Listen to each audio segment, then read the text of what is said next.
Hi everyone, I feel very happy to meet you all through this video. In this video, I have given an introduction to Standard 12 Prose Unit 1 Two Gentlemen of Verona and its story in short. At this point of time when the whole world is battling the challenge of coronavirus, this lesson comes out with a strong message that as long as people are willing to sacrifice for the well-being of others, there is hope for humanity. Let's begin with the title. Two Gentlemen of Verona.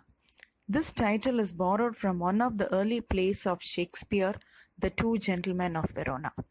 Verona is a city in Italy. This story is actually written in the form of a memoir.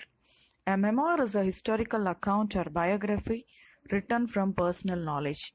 This memoir was written by A.J. Cronin after a visit to Verona. Two small boys of age 12 and 13 are referred as gentlemen by the author for their selfless service to pay the hospital bills of their sister battling with tuberculosis of the spine. Now let's see about the author, A.J. Cronin. A.J. Cronin was a Scottish novelist, dramatist and physician.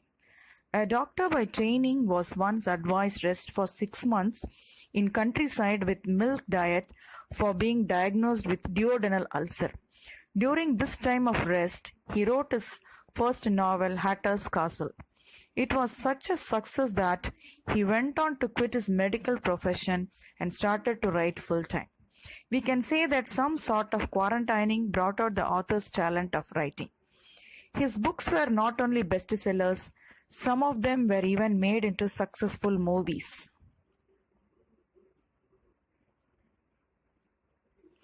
Now let's see the gist of the story. Once the author was on his way to Verona and was stopped by two boys, Nicola aged 13 and Jacopo aged 12, on the outskirts of the city. They insisted to buy wild strawberries from them. Though the author's driver disapproved buying from them because of their shabby appearance, they bought the biggest basket from them. The next morning he saw the boys doing the brisk business of shining shoes. When the business slackened, the author approached them and started a conversation with them. On being asked what they do, they said that they even showed the visitors through the town, sold fruits, sold newspapers, and ran errands. They even took the author on rounds. He could see the seriousness in the boys' boyish faces, which was beyond their age. In the next few days, he saw them frequently doing one or the other work. One morning, while getting his shoes shined, he asked whether they had any plans of migrating to US. They politely replied that they would wish to, but had other plans. Since the author was to leave on Monday, he asked the boys if they needed his help. They replied that they would be grateful if he could send his car for them to Polata on Sunday. Though the driver was on leave, the author himself drove the boys to the tiny village upon the hillside. They directed him to stop in front of a large red-roofed villa. The boys asked him to wait and quickly disappeared into the villa. It was in fact a hospital. A lady led the author into the villa and showed the room where he saw a girl of 20 listening to the chatter of the boys. The nurse asked him to go inside, but he did not want to spoil the happy family party and turned away. From the nurse he came to know that they had lost their mother very early and their father, a singer, was killed in war. A bomb had destroyed the home and the 3 children were into the street.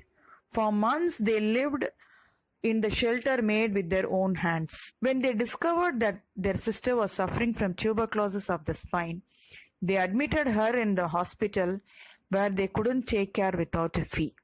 But they had the determination to pay it. For the boys were hopeful that one day she will walk and sing again.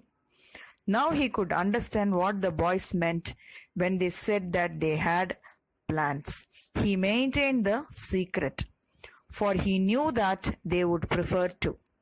He waited outside until the boys rejoined him. He drove them back to the city. Their devotion touched him deeply. War had not broken their spirit. Their selfless action brought a new nobility to human life, gave promise of a greater hope for human society. Hope you all enjoyed and understood the lesson. So children, read the lesson, identify the difficult words and find out its meaning using dictionary. See you again. Happy learning. Two Gentlemen of Verona. This statue written in the form of a memorial